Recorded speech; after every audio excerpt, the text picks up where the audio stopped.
સંસ્કૃત ભાષાના પ્રચાર પ્રસાર અને સંવર્ધન માટે વલસાડમાં ભવ્ય સંસ્કૃત ગૌરવ યાત્રા નીકળી।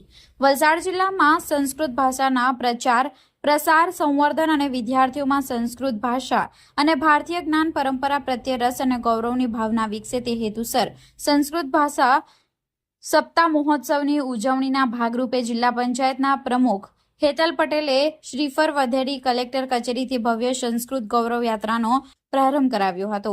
આ પ્રસંગે ધરમપુરના ધારાસભ્ય અરવિંદભાઈ પટેલ, પ્રોબેશનરી IAS પિયુષ ઘટાલા અને જિલ્લા પોલીસ અધિક્ષક યુવરાજસિંહ જાડેજાની પ્રેરક ઉપસ્થિતિ રહી હતી। વેદ મંત્રોચ્ચાર સાથે શરૂ થયેલી આ સંસ્કૃત ગૌરવ યાત્રા કલેક્ટર કચેરીથી સર્કિટ હાઉસ થઈ આઝાદ ચોકથી સ્ટેડિયમ રોડથી ST ડેપોથી પુનઃ કલેક્ટર કચેરી ખાતે પહોંચી હતી, જ્યાં યાત્રાનું સમાપન કરવામાં આવ્યું હતું। યાત્રા દરમિયાન ભારત માતા કી જય અને વંદે માતરમના નારા ગુંજ્યા હતા।